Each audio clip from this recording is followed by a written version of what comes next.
Give me that number 7. Diving. Diving. Diving. Diving.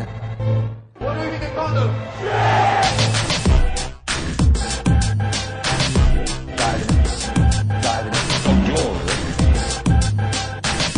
Diving. Diving. From glory.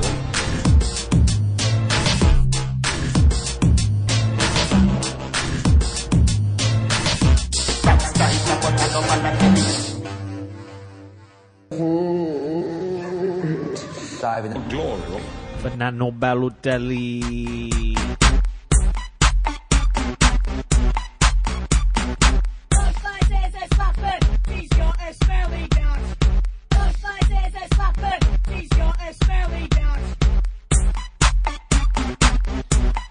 Yeah, hola bitches. Welcome back to Diving for Glory, episode 7, season 2. I'm your host, Mr. Pep Corsiola, coming hard, saying fuck VAR, fuck your bars, and fuck your couch too.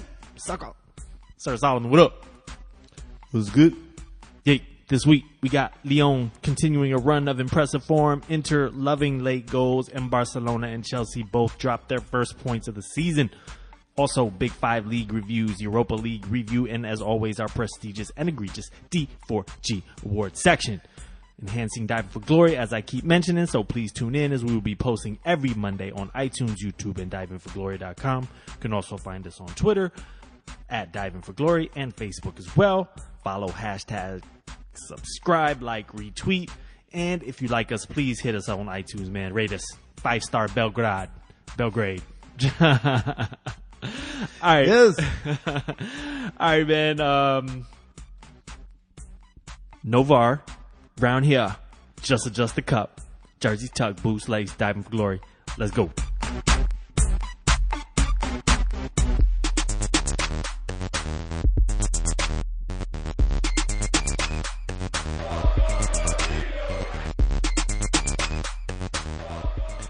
Yeah. Man, we're gonna start in a country we normally don't usually start in. Vietnam. Well, I wish we were starting there. You ever had that coffee they do, man? Ugh. But speaking of, where did they get that coffee from? Probably from the French. Well, at least the way they drink it. Yeah, no, it's a stretch. And football. Lyon hosting Marseille. We promised we would talk about this game, and Lyon, after sending City home crying with a 2-1 loss in midweek at the Etihad, they come back to a home game against Marseille. Tell us about it, Sir Solomon. Lyon, Marseille, one of the biggest, historically, one of the biggest rivalries in all of France. Lyon coming up in the early 2000s and winning not 1, not 2, but how many? 7 championships in a row with their new money that they had got. Inspired most of the other big old teams to really despise them. This is until the Monaco and then later the PSG revolutions happened. So there's a big rivalry here, but now that there's this new Arab money, that it's just a nice sporting rivalry, and it was on. Yeah, it was definitely on Lyon. Because they were fucking on. Yes. They opened it up, 27th minute. Dude, Hussam Aouar from Mr. Ndombele. Ndombele was doing the dribble and he got by the guy, but the ball had gone a little ahead of him. Aouar took it over, shook one dude, sent the goalkeeper wrong way. Nice move. They looked ready to play. And a little... Maybe that was at the 27th minute, right? And then by the 39th minute, Marseille tied it. Dimitri Payet to Florent Thauvin assist, but Lyon wouldn't have none of that, dude. They came to play, they came to win. That was halftime 1-1, and this is a game that ended 4-2. Yeah, man. That second half, Bernard Traore, who you might recall, as simply as last week, I was talking mad shit about him. He bashed him, and he must have heard. He must have heard because he pulled basically the same move on them twice. got the ball outside, and Arjen Robben the shit out of him, cut inside to the left, and took the shot. And the first time it was nice. The second time it was beautiful. And by the time Marseille blinked, it was fucking, 3-1. And then D4G's one of D4G's favorite players, Nabil Fekir, comes and sends it home. After one of D4G's favorite activities, which Bernard Traore made that fucking penalty happen, dude. If you look at it, the guy clipped him, but he jumped unnaturally into that place. The guy he dived into it and just kind of put his leg ahead of where the guy would be, and they got a penalty. But home field advantage and all that, awesome.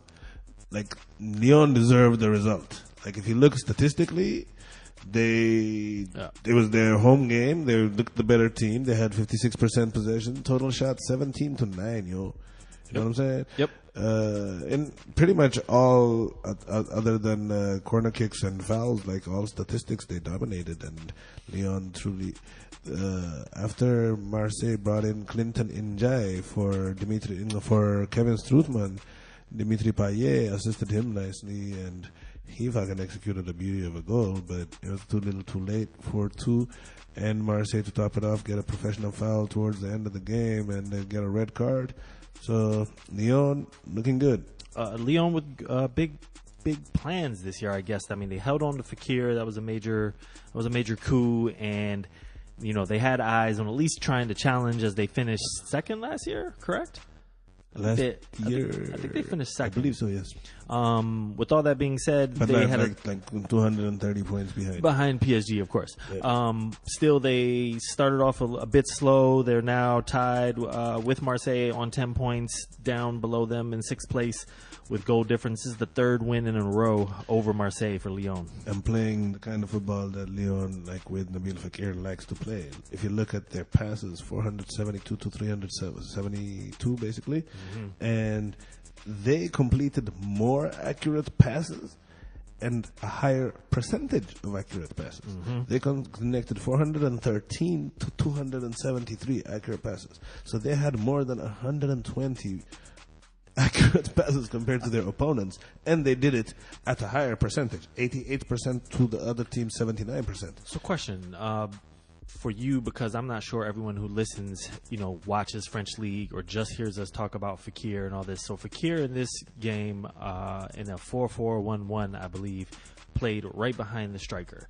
So, in other systems, I mean, where are we looking at Fekir? Is he in a box-to-box mid? Is he? He's not at this point, especially after the knee surgery. I wouldn't consider him a box-to-box mid. He can, I think, ideally he's your number 10. It doesn't have to be behind one striker. Sometimes you can do it in 4-3-3, where he's like a false 9. He's played as 9 and false 9, and he can play off both wings and a 4-3-3 also.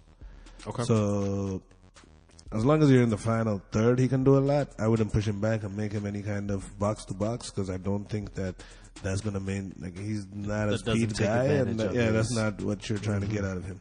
Okay. Man of the match. One of the two. I got to give it to Mr. Bernard Traore for really the excellent moves, and also because I need to be a little humbled. And there you go, Bernard. I talked so much shit about you that you woke up. Yeah, and showed up in a big game, put up a hat trick. A very nice hat trick. Not a hat trick. Hey, he scored 3, didn't he? No. Just 2? Yeah. Oh, okay. And he earned the penalty. Oh, you earned the penalty. Yeah. Okay. Awar. That's right. He scored the first one. Yeah. That's right. Yeah. Hussein. All right. No doubt. Ligue 1 getting some shine here and diving for glory. Going to move along to Serie. Go ahead. You got something else? Yes.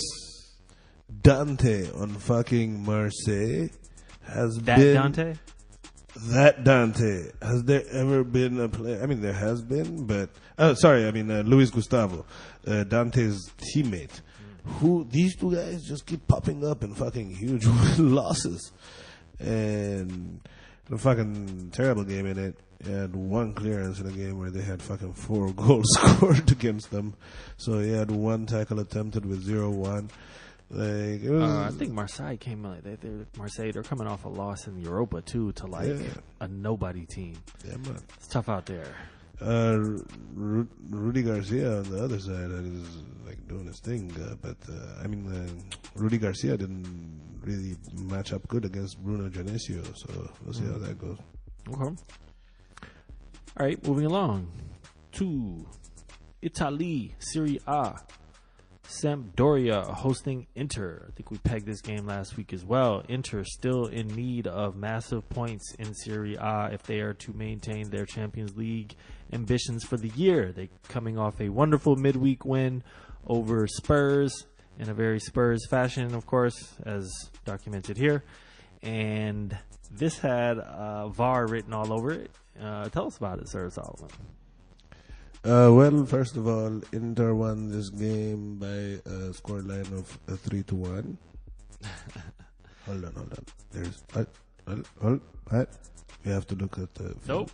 No. Pull that okay, one back. Take Pull that one back. That one too. Okay. 1-0. So there were at different points in this game, starting in the first half.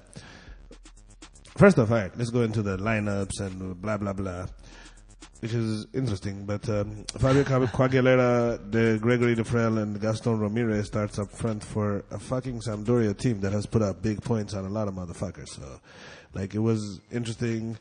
If you remember Fabio Quagliarella, last year we talked about him in one of the episodes because when he was in Juventus, part of a fucking scam that this dude was doing where he claimed people had tape on him in different variants, whatever. And like none of it was happening, but the guy like managed to finagle mad like event tickets and stuff from him. Anyways, nice. Now he is at Sampdoria scoring freely. A couple of weeks ago they beat the shit out of Napoli. Yeah. And they've been doing their thing. And then last week they did another like 5-0 or 6-0. So I was excited to see what the fuck they were doing. They came in a 4-3-3. Inter were in a 4-2-3-1 with Rajan Angolan as the fucking number 10, which makes you wonder why the fuck did you buy all these people if Rajan Angolan is going to be number 10? Number 10, yeah. But they did their thing. I'm really digging Marcelo Brozovic, man. Like he's doing good this season in the midfield for Inter. Like and he had a goal and like he had the goal in this game. I was going to say he is the goal scorer here in the 95th minute. But like as much as we've talked about Mauro Icardi and Perisic all last season, he did a lot of hard work in the midfield, and this season it seems like he's coming up a lot further and taking shots, and that was a really good strike. We haven't said anything about Perisic this year. And speaking of not saying anything about Perisic, he did not start this game. Mm-hmm. So he came in the 60th minute for I guess the guy that politics for the job. His name is Matteo Politano. So, I guess I don't know. He's been out playing him, but ever since the World Cup, I don't know if he's hit form. Maybe he partied hard after getting to second place, man. Hey, what I didn't understand. I wouldn't blame him. I mean, there's no blame to be had. What I don't understand is, I get situations and blah blah blah, but like you bought a bunch of players, right? Why Stefan de Vrij was benched? I guess they decided to use this game as a rotation after the Tottenham game, but that was a Tuesday game, so I didn't quite understand it. Stefan de Vrij was on the bench. Ranocchia was also on the bench. Ivan Perisic, I think that's earned benching. Yao Mario was on the bench, and also I did not get Lautaro Martinez playing at all. He's been a big summer buy that everybody's excited to watch. And Keita Balde comes on in the 70th minute. Like, why did you make these moves? If this is, like, Sampdoria is not a small game. It's not like you're playing Espal or, No, this is a team they're probably going to fight positioning for most of the year. So, pretty big game. And that's the thing sometimes about Luciano Spalletti is that, like, even at Roma, like you'd rotated at the wrong time or whatever, and you see too many guys that getting time that shouldn't be. Essentially, you should rotate, but you can't rotate too many people at the same time, as we will talk about in the next game too. Yeah, I was just about to say that. Inter get a much-needed 3 points here. They now sit 9th at the moment, but so early they're only a few points off top four. Disappointment here for a hopeful Sampdoria team. What? It is so early. Manchester United is already 8 points off the lead. Oh, I know. Okay. Who the hell? What? I'm just saying, like, so early. But how far are they? Done. But how far back are they of Champions League? That's all I'm talking about. This is not title talk. I'm only talking Champions I'm League. like, For you're Inter. done already. So Yeah, they're done. They're done. Who you got? Man of the match. Brozovic, man. Yeah, gotta give it Brozovic. to him. That was a nice goal. It was a last-minute goal to win it. But like, he's also put in quite a Brozovic. fucking game, bro. Brozovic, And dude. he just really proved that bro's not a bitch. Bro's a Stepped bitch. up. He's like, what? Call me Marcelo, because bro's not a bitch. He had 85% accuracy on his passing, 2 key passes. His crossing was terrible. But he had 11-14 accuracy on his long balls. He had 1 shot on target, which was the goal. He was 50% on his duels. He put in a fucking shift and Yeah, he put in a shift. got his team 3 points. That's Go ahead, bro. Bitch. Shout out. Moving along to the Catalonia, Guardiola, Barcelona, Girona, Pep and Bear. Pep and Per. Barcelona hosting Girona. Speaking of squad rotation, Barcelona had a little bit of that. Yeah, I think that Arthur and Arturo Vidal need to be worked into the team. I don't know if Arthur and Arturo Vidal need to be worked in the team at the same damn time.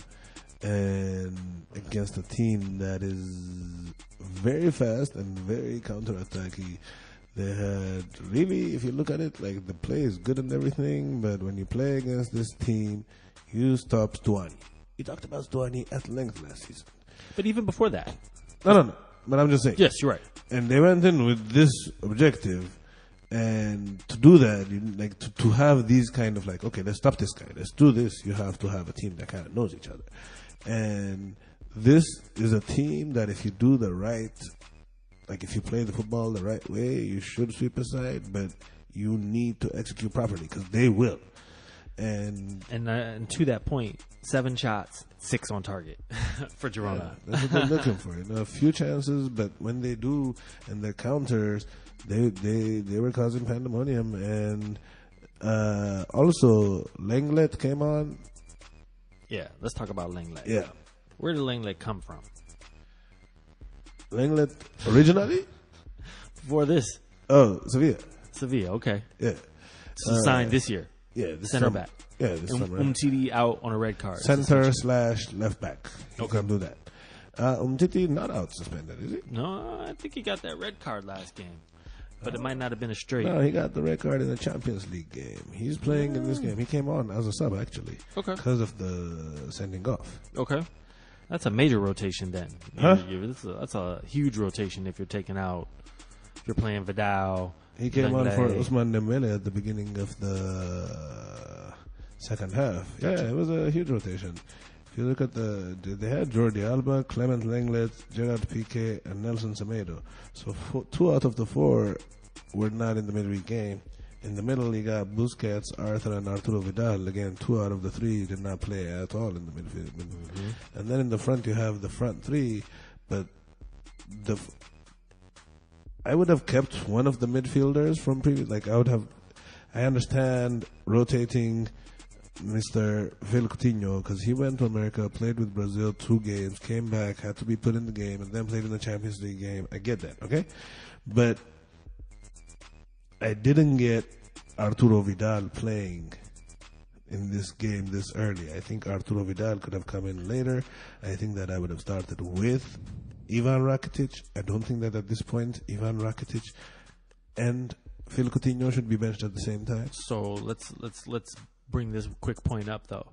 They got a game in the midweek and Saturday. So extreme rotation is necessary here when you got 3 games in 8 days. Yes? No? Including Champions League, 4 games in 2 weeks. Understood, but what I'm saying is Arthur and Arturo Vidal, one should start one game and the one should start the other game. And right now, the way the teams are going, either Phil Coutinho or Rakitic should be on the field with Busquets at all times. I think that they're really commanding the midfield, the two players. And I think that's a huge, huge loss. It's not like you're just taking out a couple of guys. Agreed. Like they are the Xavi and Iniesta of the current team, you know. And absolutely. I mean, which is kind of sad, but that's what they are, you know. And to go from there to two guys that have not played with the whole team, let alone played with each other that much, like maybe in like single-digit minutes of actual football played together. Yep. You know, so that's a big, like, and now all of a sudden, Lionel Messi and all them, that bridge between defense and offense is very wobbly, and like you can't really commit to a certain. You don't know where they're gonna run. Arturo Vidal, like. He's more in a Sergio Busquets position at this point in his career than in a box-to-box. Vidal with the assist on the opening goal, yes. Yes. To Messi, wonderful fucking goal. Wonderful goal. Messi just puts it away and always makes it look easy, but that was a beautiful goal. Well-worked team goal. They moved the ball around well. So that was 19th minute. Clement Lenglet in the 35th minute gets the red card. On VAR replay, may I mention again, they got a free? It was a free kick to Barcelona and went to being a red card. Direct. I'll do you one better. It was a free kick to Barcelona where the Girona player was apologizing to Lenglet, according to himself. Yep. After the game, he said, "I didn't know. I felt nothing from the elbow. I thought that I had fouled him, so I was apologizing to him." And this is after video. Like, this is the guy when the defender doesn't think he got fouled. Yep. And it's an interesting thing because, like, even though you can see it, you can slow it down and you can look at it, like, it sure looked. It looked like a for real elbow. It looked like it, but dude, like you said, if the guy is like, what elbow? Yeah, they were both confused and nobody. But anyways, on balance, I can only really get upset about bad calls against Barcelona in the Champions League because Real Madrid, Barcelona, Bayern Munich, all these clubs locally get so many calls that whatever, dude, right? Yep, Stuani ties it up right before half with in my opinion, just a beast goal. He kind of beasted fucking Piqué. Yeah, and the longer Piqué's career is going on, the more and more I appreciate Mr. Puyol, as we were talking the other day, and how much covering he does, because Piqué is, to this day, positionally a disaster. Wow, that's strong. I wouldn't have said that, but he takes he a doesn't lot of care. risks. What I'm saying is, like, it's like various players that don't track back or something. As long as you do what you're doing properly, you like, and he does. You know, he creates the imbalance, and he makes a lot of runs, and he brings the ball up like a libero. He does a lot of positive, but we have to accept that he's positionally not interested in even trying to be in position, really. That's fair. He also, and because of that, ends up making a lot of last-ditch stops and saves, and he's good at that. And maybe that's probably what saves him. Exactly. I mean, that is definitely what saves him, is the recovery. He's one of the best recovering defenders in terms of, like, tracking back and getting his guy. But even this game, he never looked like he had a hold on it. Like, they didn't try. Involved in all the goals. Yeah. Except for the first one. But the after halftime, 51st minute, again, to your point, PK out there, out of position, got burned, catches, definitely fouls the guy in the box, who still stays on his feet, though. Yeah, I mean, he gets murked twice and then he scores a goal, and, like, it was like the PK derby where his multiple personalities just at the fucking game. The clean lip, man. He looks weird without a beard, man. Dude, him and Messi shaved for the same game. I was like, what the fuck you doing? Let me shave you. I'll shave you. Shave me. That's not a good look, yo. No. That second Stuani goal was a rocket to the top of the goalpost and just rock it in. So they're up 2-1. Rakitic and Coutinho come on per what you were saying earlier, and Vidal and Arthur come off. 5 minutes later, PK with the goal, and it ends 2-2. Yep. And before he got done with his Jekyll and high day in the 81st minute. Piqué got a yellow card for arguing. So, yeah. Do it all, son. He was busy. It was Piqué versus Christian Stuani throughout the game, basically. Piqué had an up and down game. Stuani had an up game. Up game. So Barcelona dropped their first points of the season. Girona get a huge point away as they have grabbed 8 out of the first 15 available. Man of the match. Stuani. Yeah. Like, he took on Barcelona, basically. Yeah. And the second was a goal, beast. like, if you guys go online and look at, like, goals, like, they tell you assists and stuff, the second goal just has his name on it because he just did it. He just fucking did it. To that point also about Girona, I meant to mention earlier, so Barcelona with 22 shots, 11 on target. As I mentioned, Girona with only 7 and 6 on target. But Girona had 3 big chances. Barcelona only had 2. It's crazy. Yeah. The style of football that Barca play, whenever like fatigue or something looks like it kicks in, it stops like by a half step, and like that's a huge thing. Messi once said it, like he said, I admire Real Madrid because they can play badly and win. He's like, for us to win, we have to play perfectly, you know, and that's what happened. It was coming off of a big midweek where they dismantled PSV and PSV Eindhoven, and they played a team that was hungry, well organized, and frankly, they're not that pressed to fuck up. You know what I'm saying? Like, it's not like, oh shit, yo, let's fucking get this victory against this team from Madrid or something. They're like, oh yeah. You don't drop points, let them have it. Yeah, that's our peoples right here. We're going to go play in the U.S. with them. Yeah, Pep's brother owns the fucking team. Yeah. Basically. Yeah, basically. City owns the team, but... Basically. City, Manchester City is one of the people one of the elements that requested Barca versus Girona be played in the United States. Why they have any say in that is beyond me, but I'm just saying. Money talks, bullshit walks. And bullshit is about to fly across Atlantic. I'd say it never happens. I hope it never happens. Yeah, I hope it never happens either. Moving along to that Russian money. West Ham hosting Chelsea. And Chelsea do the same thing here that Barcelona did and drop some points. Tell us about it. This week of Champions League and Europa, whether the teams rotated or not, immediately upon the tournament starting, we see the results of depth, of fatigue, all these things. And Chelsea, especially in the second half, looked a step off. Kovacic, Hazard, after the performance he had in the last week. Yeah, last week, and then like they went over to Europa, whatever. He came back and he did not bring his shooting boots. Like, he kept passing to Morata. There is no play drawn up where you passing to Morata is better than you shooting. Like, it's just, if that's what the coach thinks is a good play, fire him. Like, Hazard is the option, not the other way around. Like, yeah. And I'm like, dude, fucking shoot the ball. Like, be as selfish as you've been your whole career. Yep. Why are you today being Robin Hood for this motherfucker? Hazard with his with the lowest rating on the team for Chelsea. I was blown away by that. Yeah, I could see that, but it was just overall just. Did you watch it? Yeah.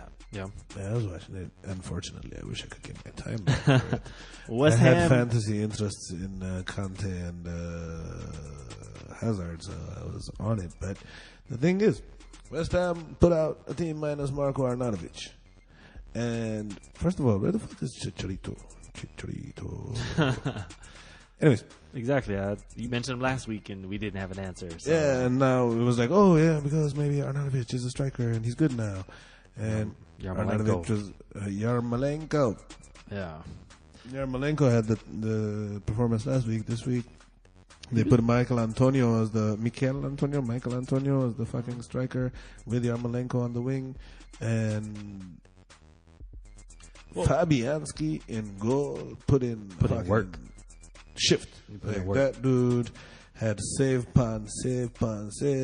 Even though Chelsea should have done better and taken more shots, I think that West Ham, coming off that victory with Yarmolenko scoring over Everton for their first 3 points, this has inspired them to play a tight game, and they really, Mark Noble in midfield was outperforming guys like Kante and Kovacic, you know?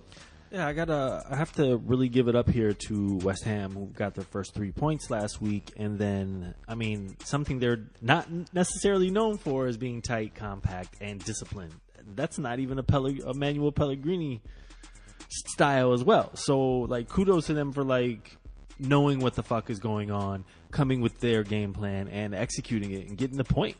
Yeah, especially when you put out a midfield of Declan Rice, Pedro Obiang, and Mark Noble against the Chelsea team with Kante, Juninho, and Jorginho, and Kovacic, and expect to shut them down. And actually, I would say that Mark Noble was one of the dominant, even though rating-wise he was lower. Like, I liked the drive and the leadership that he showed.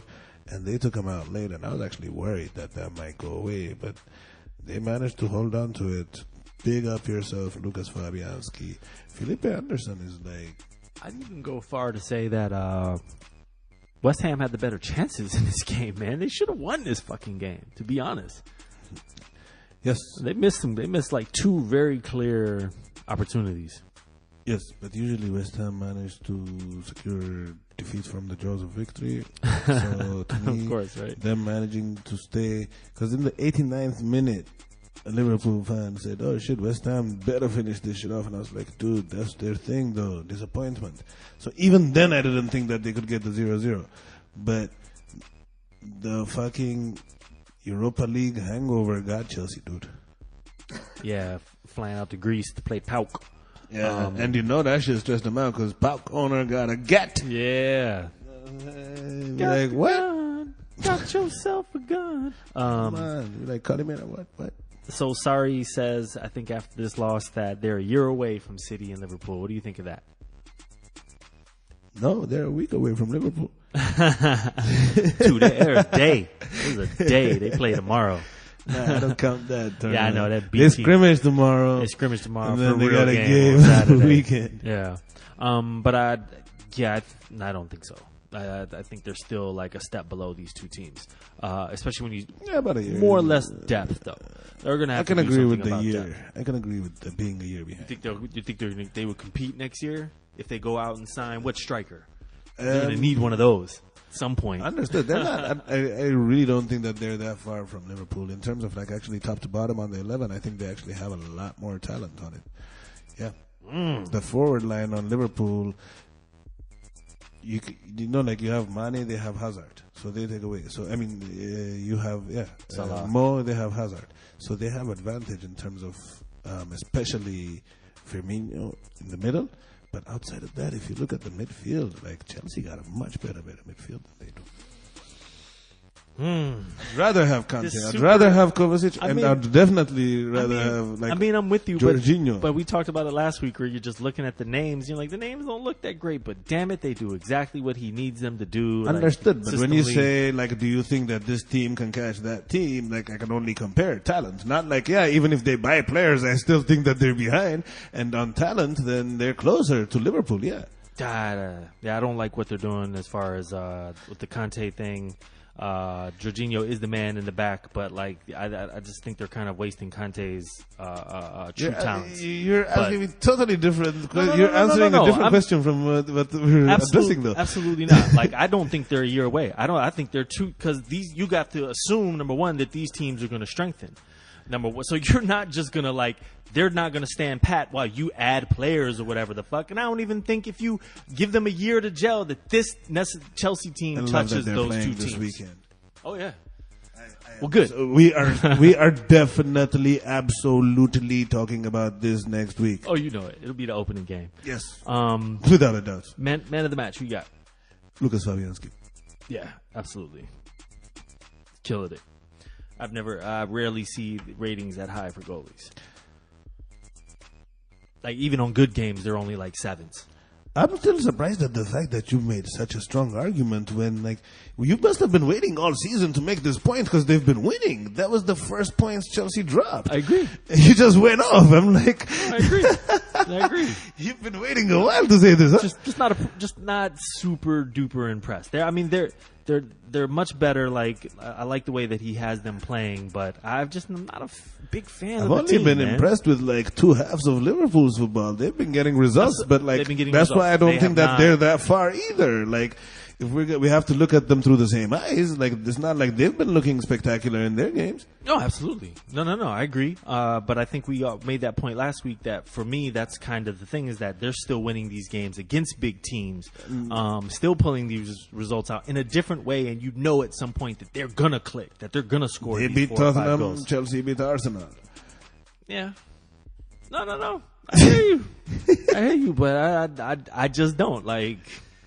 Sometimes you have opinions and feelings about it, and it doesn't necessarily have to be. I mean, it's not quantifiable to say, like, is it a year, is it 2 years? Like, you don't know. If you go out in the summer and buy 4 guys, you might be better than them. So, like, that's not really something we can compare. But, yeah, I think that Liverpool are one injury away from being a very, very shit team. Very, very shit team, actually. Like, when Virgil van Dijk was hurt this weekend, that was a very worrying situation. Like, I'm not, like, this is... there's some players out there that are like that. That's what I'm saying. So, it's hard to say, because, yeah, they look really good in defense, but if that guy goes down, that defense, we've seen what it is, man. And I can't say that they're that far ahead of Chelsea when I have a lot more confidence in like the Rudigers and Azpilicueta in the back. Like their defense has been slowly building, and now they have Ampadu coming up in the back. Like they're getting Christensen. They have much more depth on defense. They have 3-4 guys that can play, whereas Liverpool really now Joe Gomez is coming along, but like in the middle is Virgil van Dijk. Lovren still got to come back. Okay. Does he though? Oh man! All right, man. The guy's so oblivious. He just goes off on people on Instagram like, "Yeah, man, motherfuckers, I'm good." You just don't know it. Bro, I ain't seen you play in like 3 months, dude. He's like, "I ain't seen you playing forever." All right, man. Moving along. Let's go to the next section. Midfield.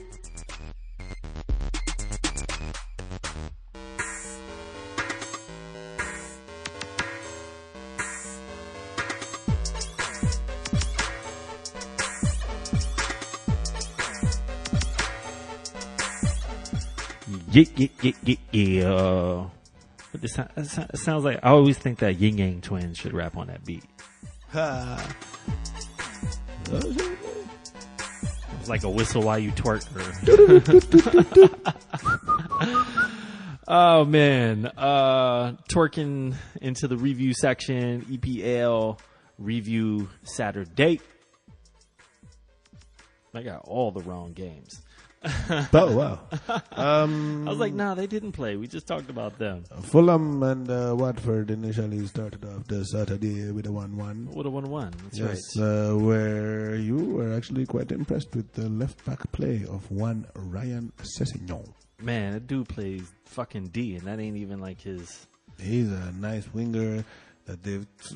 Dude, he's gonna be worth so much money now that he can even play so many positions. And Mitrovic scored again.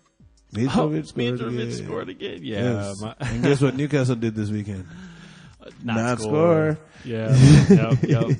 A buddy of mine was like, man, I just know about that Mitrovic because of you guys. Yeah. And I just know Newcastle needs him. Newcastle knows that too.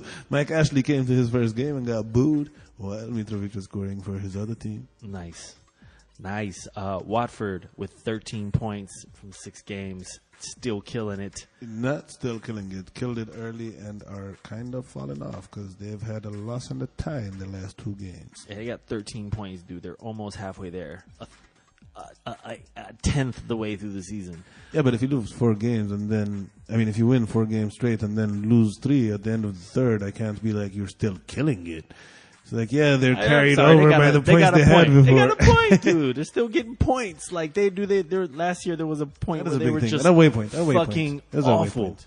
point. Liverpool I hosting. think that Watford are the mid-2000s Stoke team that was like real super physical and tough to beat and da-da-da, before they turned into the joke that got relegated the last 3 seasons. I think Watford has taken that spot to being, they have the striker who'll bully you. He's not as skilled as your guys, but like you gotta fucking be ready to fight, and they always come to play. It's fun. Word up. Liverpool, as mentioned, hosting Southampton, their minor league team. 3-0. Yeah, that was easy. Southampton doesn't travel well. Liverpool is a great home team. They needed some goals to feel like good about themselves, especially because they were in the middle of celebrating their midweek romp that they had. Shaqiri early play leads to own goal, and Southampton decides to help them out. It was done after 1-0. A game earmarked by us last week. Manchester United hosting the Wolverhampton Wolves. Yes, a very important game because we were talking about if something happens in this game, the Carling Cup game might be, or whatever the fuck is called this game these days, might actually be Jose's last game. Who do they play? They play Derby County. Oh, that's right. Who actually went all the way to the fucking playoffs for promotion to the championship this year. Very underrated team. They might rock them. That would be amazing. But going back to this game, Manchester did drop the points. Yeah, drop points. More points. At home. At home, dude. So at Watford and previously I think at Brighton, Manchester got that all-important second fucking goal, which is what they want.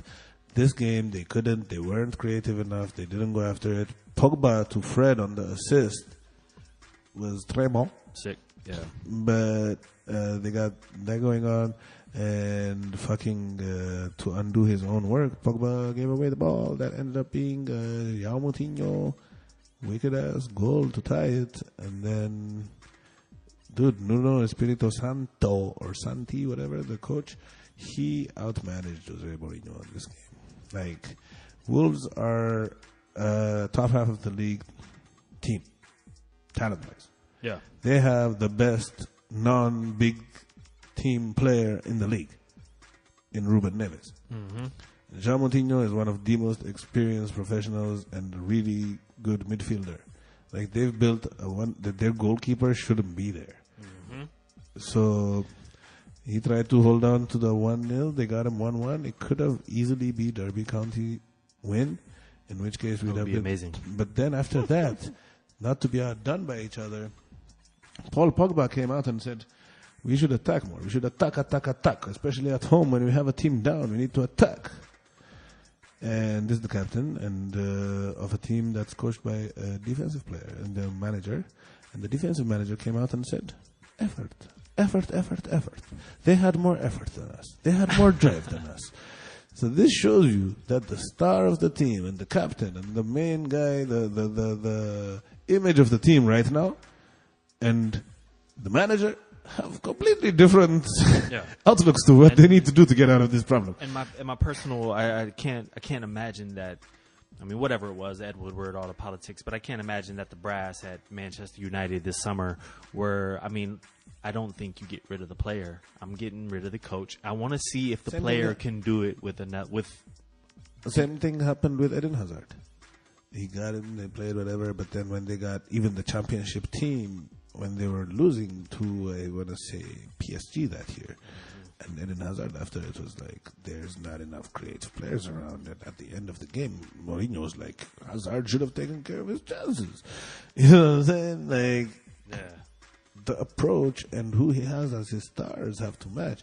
Like, he's won with superstar defenders and up-and-coming offensive players that feel like they owe him their careers, so they fucking work their ass off and buy his bullshit. But like Paul Pogba, it's already and like that is so not what he is. Like, he's just not good at it. Yep. As evidenced by the result this week. Moving along, So sad. Not really. Man United only 1 point up on Wolves in the table. Love it. Yeah, Wolves will pass him, and then he'll get fired. Burnley, And much he get a due. lot of money. Burnley very overdue for some goals, man. Fucking smacks Bournemouth around 4-0. Yes. Bournemouth is going to be the tail end of a lot of these fucking results, I think, especially in away games. And Burnley is just that much better of a team. It's just that Europa qualifications and stuff at the beginning of the season for this small squad had them already exhausted before the season even really got underway. I think they're going to be decent, and then especially after January, where they're going to get eliminated from all Europa activities, they're going to be having a okay second half of the season and still finish, safe. Not in relegation fight at the end of the year. Okay. Well, Cardiff City probably in relegation fight. No, they won't be. Cardiff? Yeah, they're voluntarily going to go early. They will not fight. Well, they were certainly they played a little bit more open than I would have ever thought against Manchester City, and the result was about what you thought. That means exactly what I thought, which is because they're in Wales and they're a small team. You know nothing about Cardiff. This is why they're going to go down. Is because they're a very offensive-minded team that plays zero defense, and the problem is, unlike Wolves, they don't have the players to execute it. Unlike Fulham, they don't have the players to execute it. So therefore, Cardiff will go down. They'll play really nice football, and you'll be frustrated on the days. You're like, oh my God, they're nice. Why did they lose if it wasn't for those 3 goals? Cardiff B. City with 5 goals here, man. Aguero serving them up. Sane serving them up. Some really nice goals in this game. Mahrez got off the schneid with the brace here. Yes. The brace here. Leicester City going down 1-0 to Huddersfield. Yes, that actually I think woke them up. And then the boy Kalichi. Yeah, Nacho. Yes. He started it off, and then their number 10, I like him, Madison. He's doing his thing. It's his first Premier League season, but like he's doing okay. I like him. A British player that could actually dribble and as wearing a number 10. I like it. Vardy with the assist to Iheanacho on the first goal, and Iheanacho with the assist to Vardy on the third goal. 3-1. Leicester takes all 3 points. Yes. Crystal Palace, Newcastle, 0-0. What's up, Newcastle? How many goals have they scored this year? A lot of zeros. Zaha didn't look himself. He wasn't sure whether he was going to play or not. He's been having he's one of the most physically abused players in the Premier League, and he has a knock. They didn't think he'd play. He played. They couldn't score, neither could Newcastle. Newcastle could have used Mitrovic off the bench. I'm looking at these results, man, and they're all 1-goal losses. They scored. Yeah. They'll score 1. You're damn right. If they had if they had a number 9, if they even had a scoring winger, if they even had I'll even take a scoring winger, not even a striker.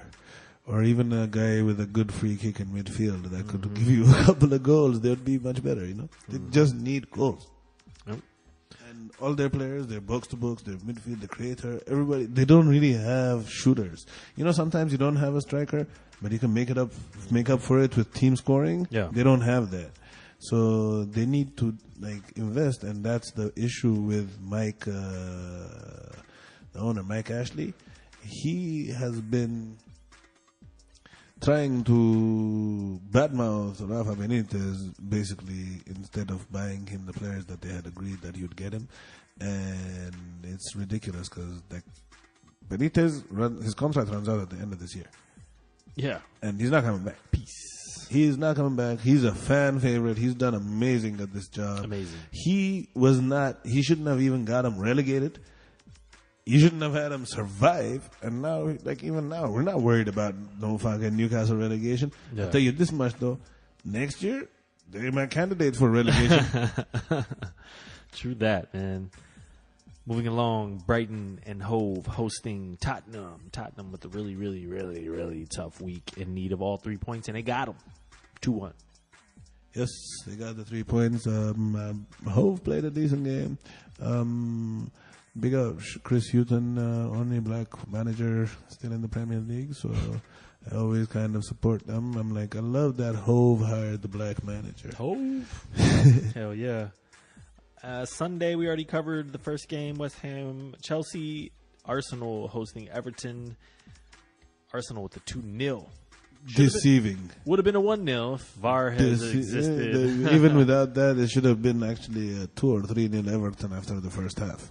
It was that. Arsenal laid an egg in the first half. It's just Everton couldn't finish.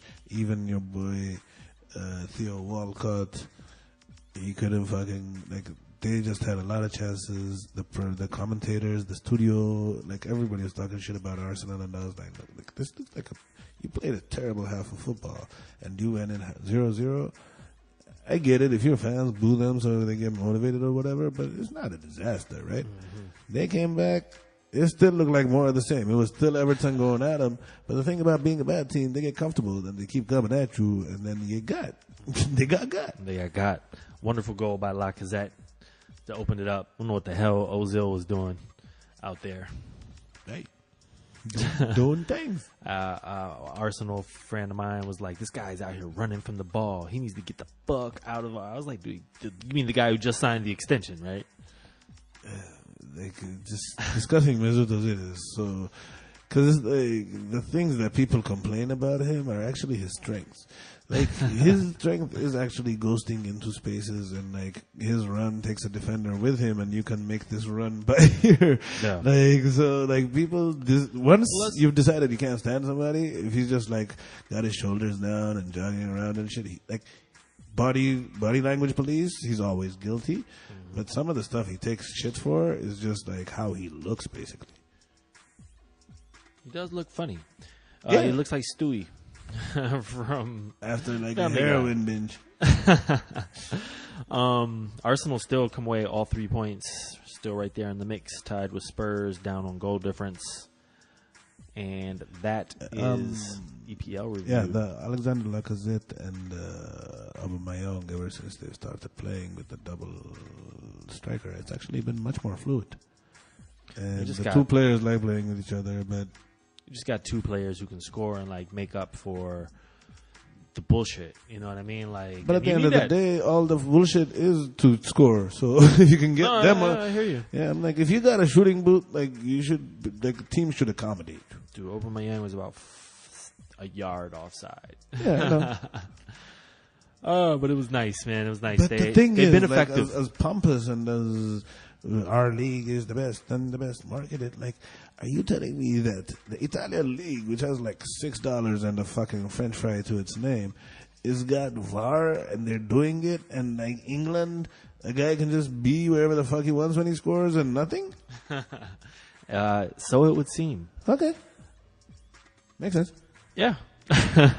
Moving along to the rest of the Big Five review. We're going to start as we normally do in La Liga.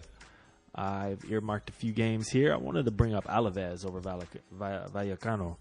5-1 because Alaves is a team that fought relegation last year, and I think they're sitting third place right now, 10 points. So another fast starting team that loves all these points, man. Hey, early points are points. Yeah. And when you look at their latest results, which is they put it on the motherfuckers. I believe they play Real Madrid this coming week too. So sorry to be them. But having to play Vallecano this season is kind of you get off the schneid a little bit, because didn't Sevilla put 5 on them too? Yeah, I think so. Moving along, Atleti, after a strong Champions League performance, come back 2-0 on Getafe. Yeah, away, which is big. It moves them into 5th place, and it was impressive. Atleti you always get what you know what you're gonna get. So Mm-hmm. There's the what's his name? Getafe helps you out when they get a fucking red card in the 67th minute. Oh yeah, I meant to mention 7 red cards in La Liga this week. But the second goal was spectacular. Antoine Griezmann gave it to Thomas Lemar, who started the play way earlier in midfield, made 1-2s, came up, cut across, and his finish was beautiful. I was wondering how he'd fit into this hardworking team. He seems like he likes it. Griezmann amending his statement about Messi and dining at the table with Messi and Ronaldo, saying that, no, well, I'm more like serving at the table. Garçon. Garçon, man. Come on, man. Dude, like, you can't. Like, people are saying FIFA awards suck because Modric might be considered ahead of those two. Like, you just shut up. Yeah, like, the guy that won the Champions League and finished second in the World Cup over... Anyway. Wait, you gotta be like the best player on your team, dude. Yeah. If you had to give... Hold on, one question. If you had to give France World Cup team one award to one player, who would it be? Oh, yeah. No, I know. That was... He'd be like sixth. Mm-hmm. Yep. No, I wouldn't even know that you could... I was thinking about that because there wasn't one dude that kind of took that Kante over. and Mbappe were the two biggest, they had the biggest. Kante was just shutting down everybody. Mbappe had a lot of big moments. Pogba ahead of him. Mm-hmm. Then I might put him, but like the defense, Varane and Umtiti were shut down. Yep.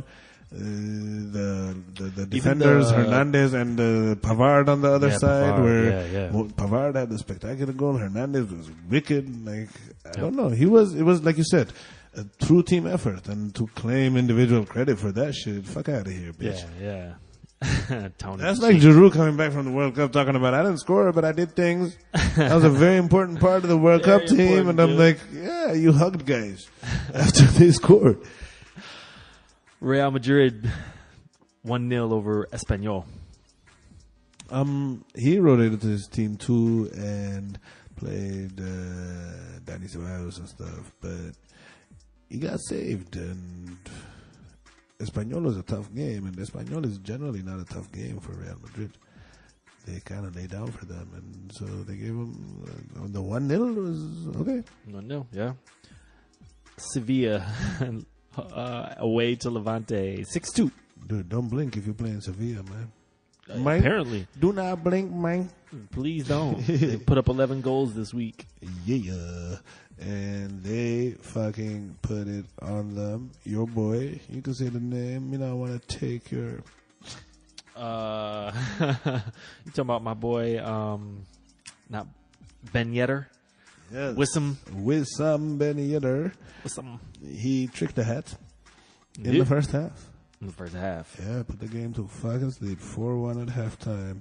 Then got to 6-1 before fucking Levante did anything about it. And then they got a 6-2. Good for you, motherfuckers. But yeah, Sevilla. Got your ass. Put them on it.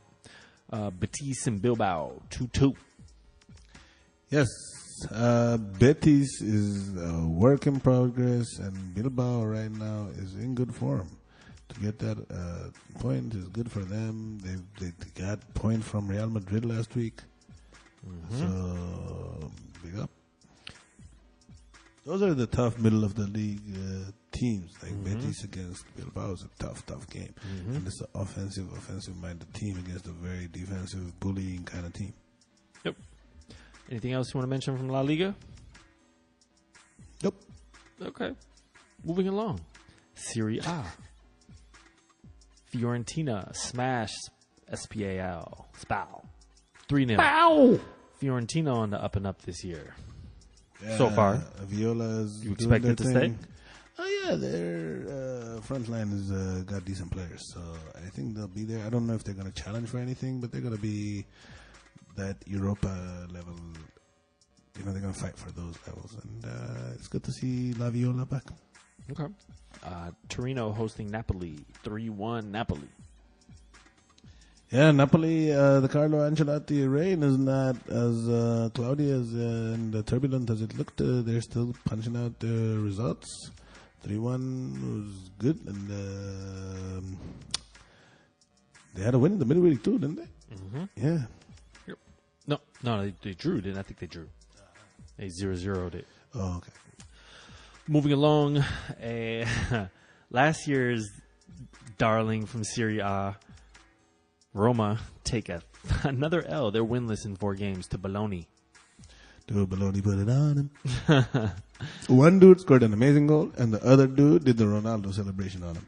Yeah. You know you had a fucking bad week, dude. Whoops. This is awful for Roma here, man. What's going on? New team, they're put together. Bologna. Like the defense doesn't look like the Roma defense doesn't look like they're in tune with each other yet.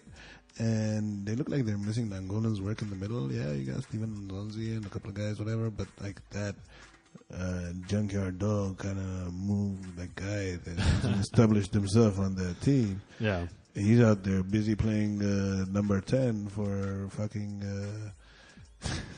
Inter. Yeah. Bologna with their first win of the season. The 2-0 goal was a goal of the contender. Oh, absolutely. Quite special. AC Milan hosting Atalanta. 2-2 draw here. Yes, indeed. And you know who's been having a really good fucking season so far and carrying AC Milan? I would say I would have even put him in the Dude of the Week conversation if their league wasn't so shit, is Pipita. Gonzalo Higuain has been putting out goals for this team. He got them the 1-0 in the Europa over the weekend, in the middle of the week. And in this game, they got goal from Mr. Benaventura and opening goal in the second minute from Pipita, Gonzalo Higuain. And the other team got Alessandro Gomez from Duvan Zapata assist and another goal from Mr. Emiliano Rigoni in the 90th minute. And AC, like I think we mentioned this and probably will mention this a few more times this year, they just look like a team that's right kind of there. They're like they're gonna look at this season and be like, man, if we could just turn some of these draws into W's. I think that this season is going really well, and if they can keep these draws and the stability, like if you look at it more and more every week, you're beginning to see an identity to the team.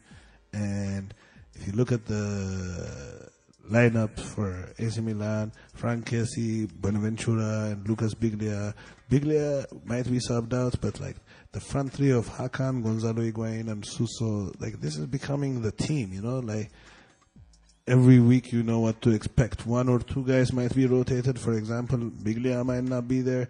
He might put in Bakayoko or somebody else, but Rino Gattuso is showing that the team now has some sort of identity. They're a 4-3-3 team, and they got a number 9, which I don't know how they finagled that out of fucking Juve, but good for you that Juventus got Ronaldo because they're using him. And Juventus away to Frosinone, come away with the 2-0. Ronaldo with the opening goal here. Oh, I want to mention real quick that in that AC game, that equalizer came in the 91st minute. Sucks to be you. Ronaldo scores here in the 81st minute. It follows Federico Bernardeschi follows it up in the 94th minute. 2-0. Juventus remain undefeated. I would say that Paulo Dybala might have been the player of that game. He played a really good game. Yeah. Okay. Moving along to Deutschland, the Bundesliga. And I want to take the time to mention Hertha Berlin over Mönchengladbach. Berlin is another one of these teams who's starting fast. They are in second place at the moment. Got all 3 points here with 4 goals. Yes. Before we get into that, Stuttgart can't seem to get their act together, and they dropped the points on Friday against Fortuna Düsseldorf. Düsseldorf.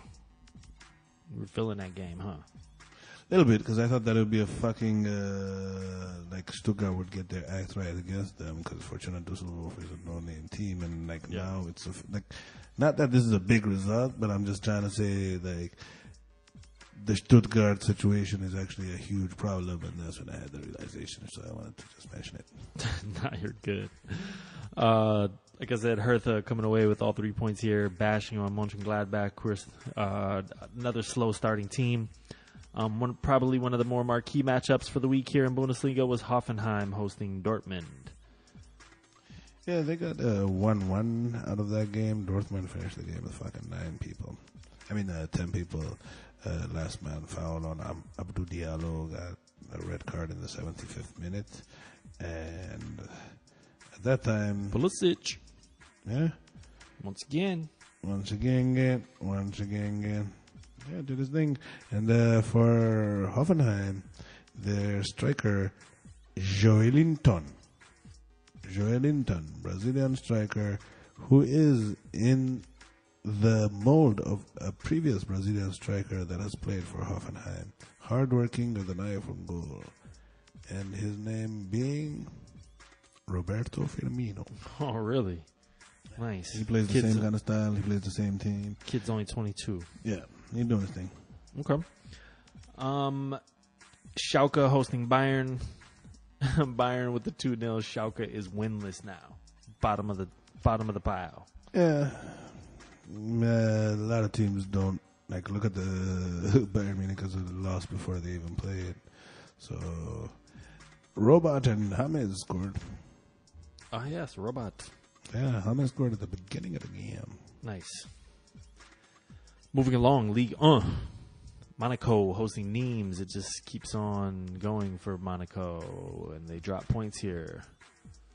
Yeah, Falcao scores, but they could only ended up points late. I guess Monaco not doing things.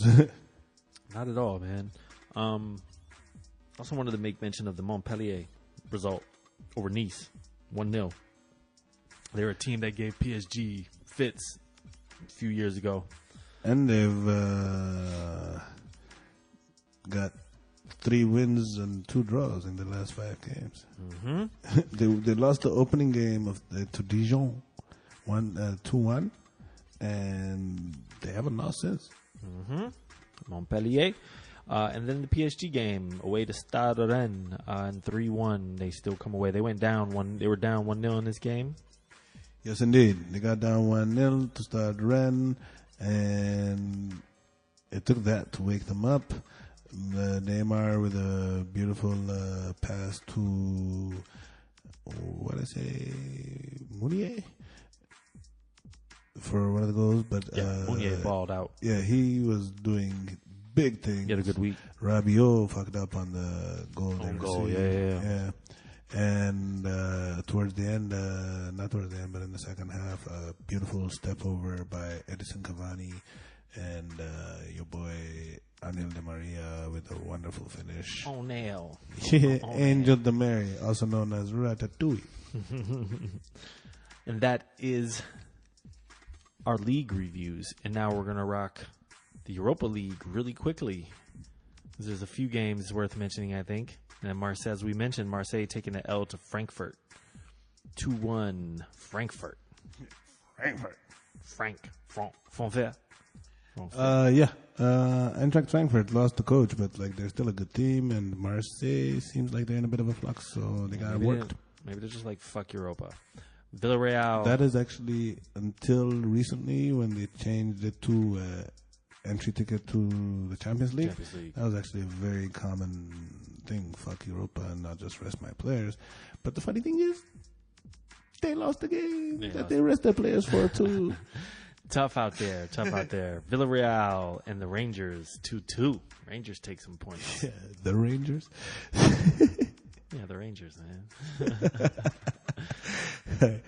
Yeah, Villarreal, the Rangers, they're 2 teams that could go far in this tournament. Sevilla put up 5, as mentioned, on Standard Liège. They should not be in this division. Sevilla should not be in the Europa. They're too good, and they will get challenged after January when third place. Last year, when the Champions League. Yeah, Champions League quarterfinals, and then before that they won it a bunch of times. They dominate Europe. Yep. Europa. Yeah, they won it a bunch of years. As we mentioned earlier, Chelsea with the 1-0 victory over PAOK. Sluggish game, but you get the points.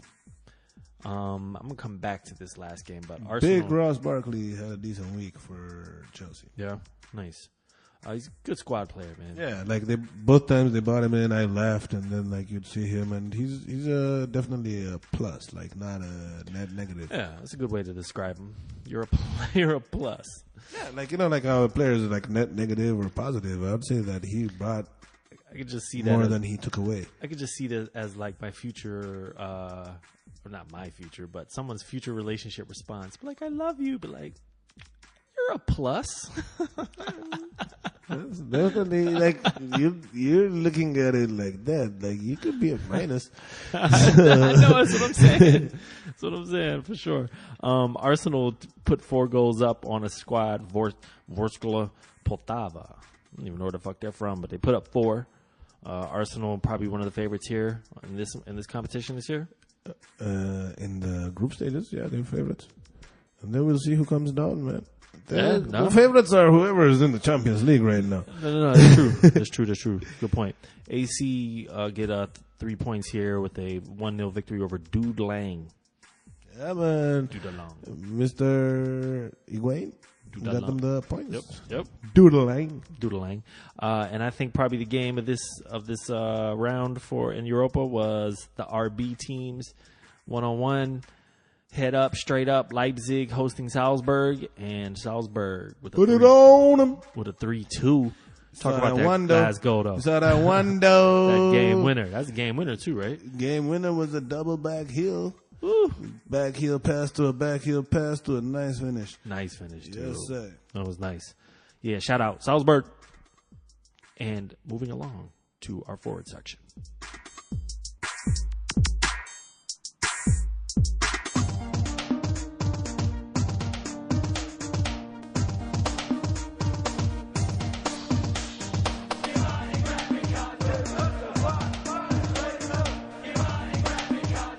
Hasta la vista, baby.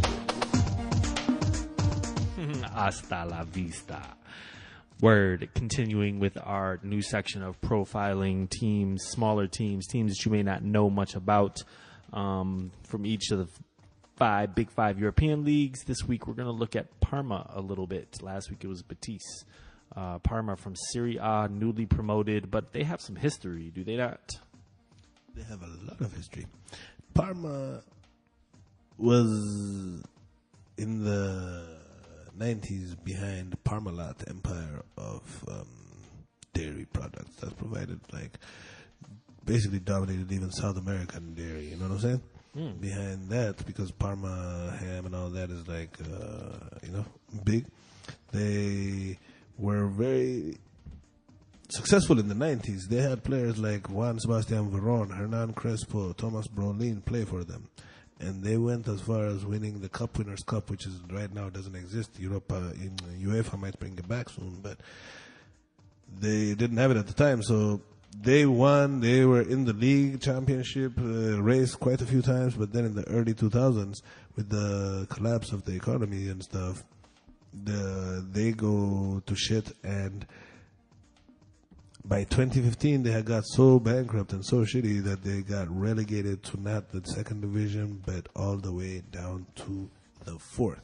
Damn. They got sold twice for €1. That's how bad shit was. Damn. Right?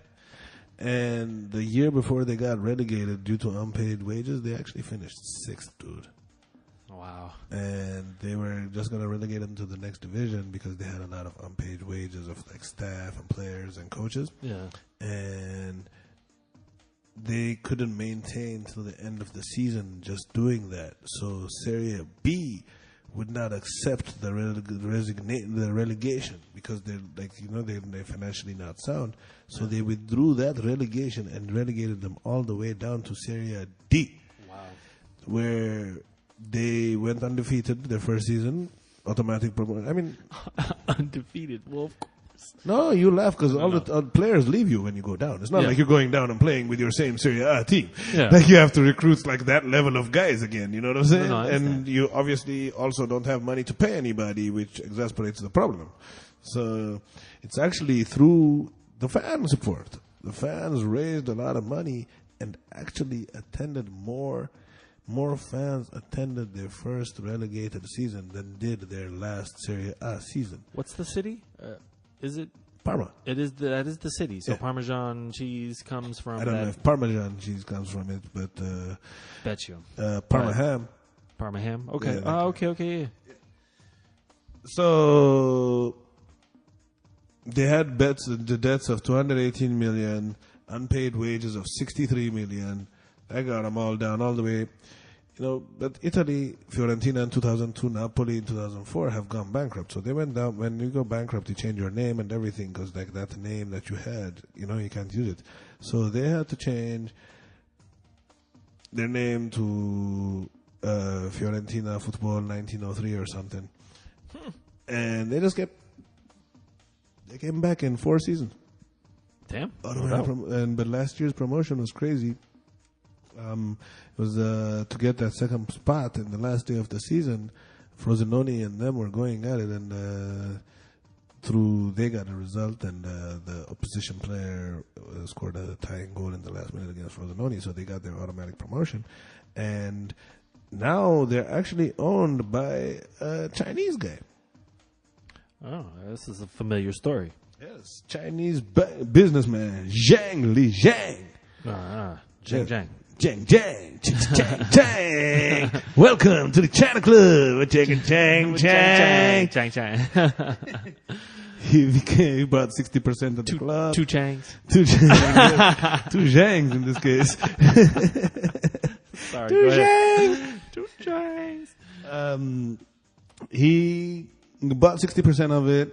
The fan group Novo Inzio kept a 30% stake, so to keep the team authentic, it's 30% owned by fans and 60% by the Chinese dude. And he hired Hernan Crespo to be their, director of football.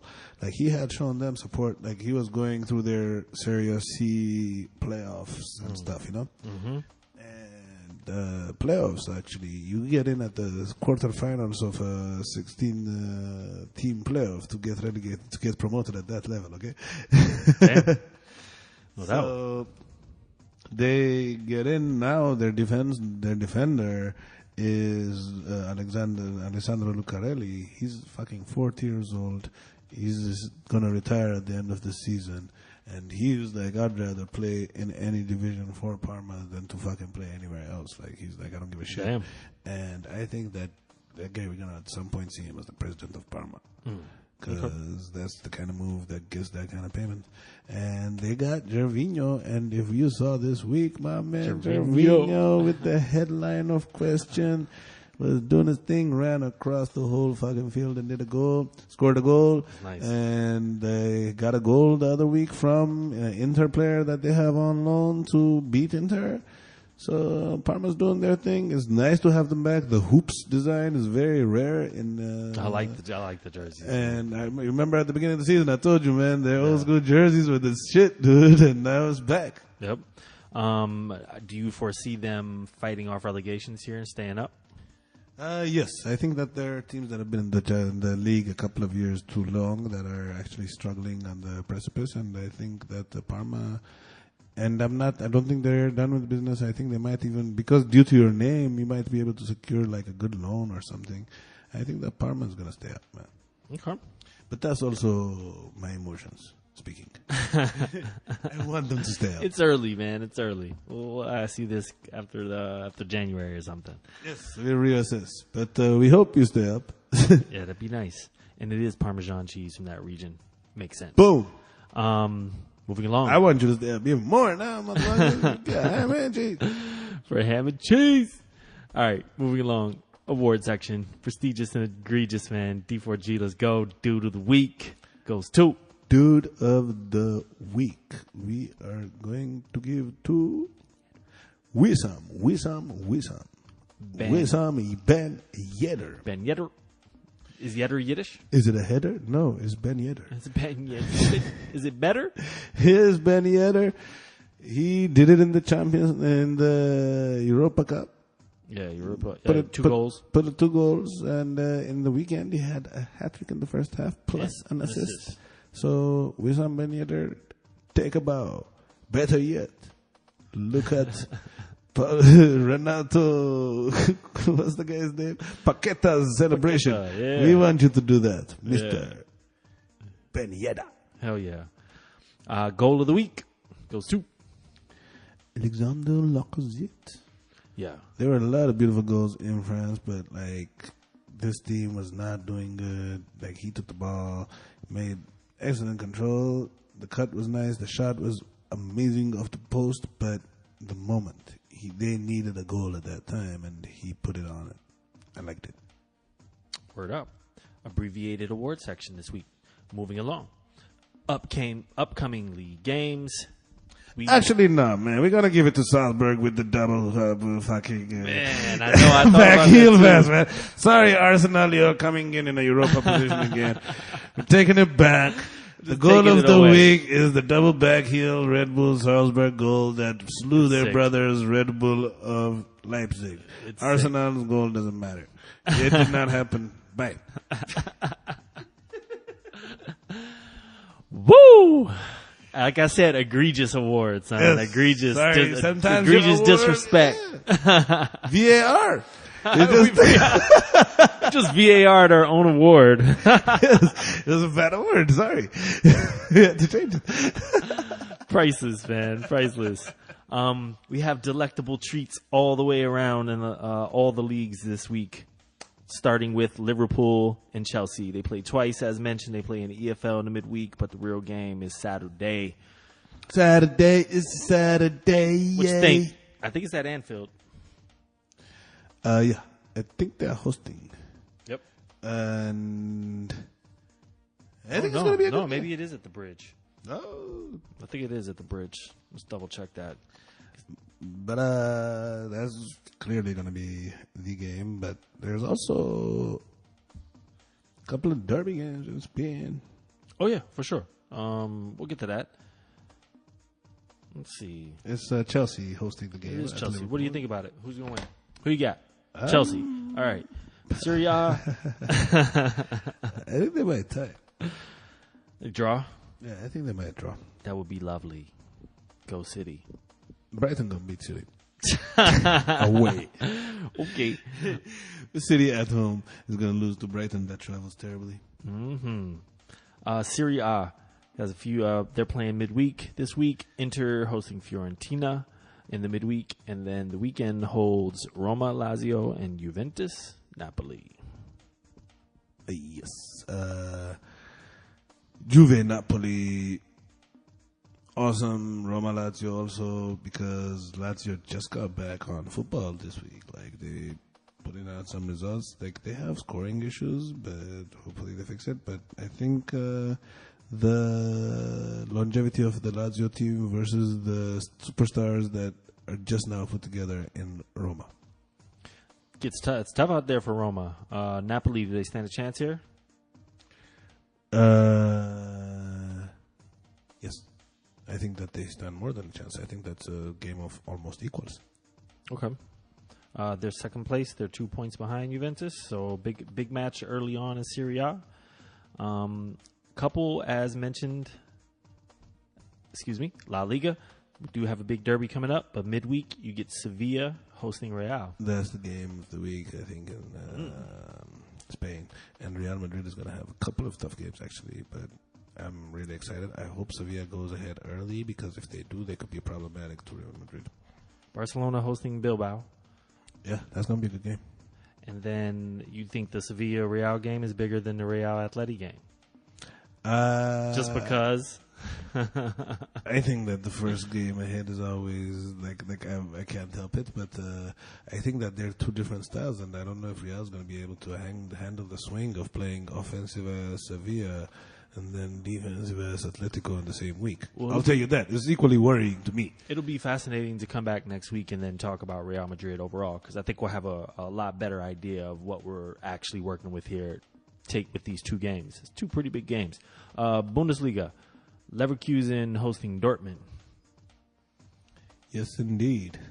Both of them really haven't got going all the way, so it should be interesting. Hertha Berlin, second place, hosting Bayern. Hertha Berlin better enjoy second place, because it's not going to last. If they take a point from this, man, that'd be They're major. What?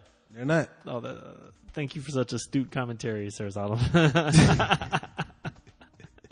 why I said, just get not. comfortable with your number 2 for this week, and then then somebody else will move in, and then they'll mow them down, and they'll move out the place. League on Nice hosting PSG.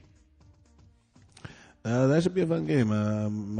Saint Maximilien or whatever, their striker. I'm enjoying him. And Balotelli allegedly did not gain 100 pounds. He only gained 22. Lille, hosting Marseille. Lille in second place at the moment. Yeah, that should be a good game. Lille is doing their thing so far this year, and Marseille seems offensively good, but they ship goals like a motherfucker. And that match is in the books. One last piece of information before Diving for Glory shuts down. Okay. Congratulations, Luka Modric, for fucking up Ronaldo's year and being voted player of the fucking year. You won it? Oh, shit, Luka. So, the argument of... dude, he must be so mad that he's like... Because this was supposed to be his stat padding year against the Messi, and Modric just comes out of nowhere. Sorry, bro. Congrats, though. FIFA's Best Player 2018 voting results. Luka Modric wins.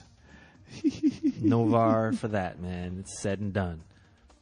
And that match is in the books. No, this is better. It's still not in the books. He said, this trophy is not just mine.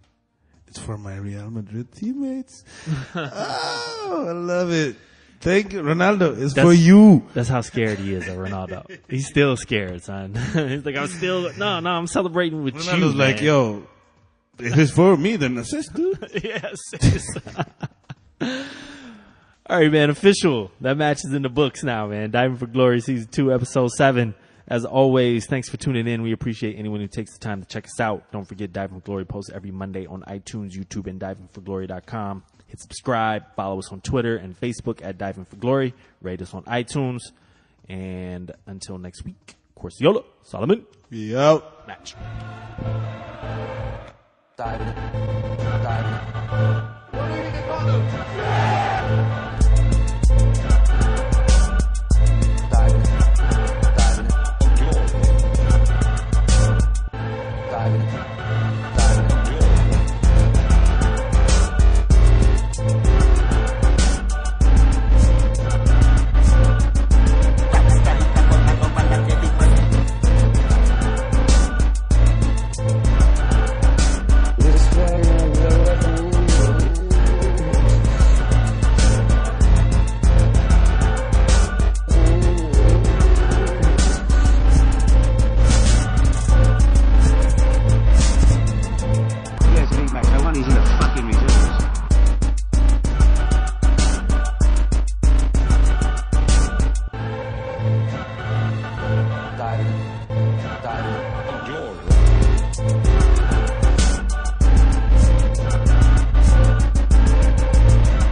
There's nothing more to say. Diving. Glory.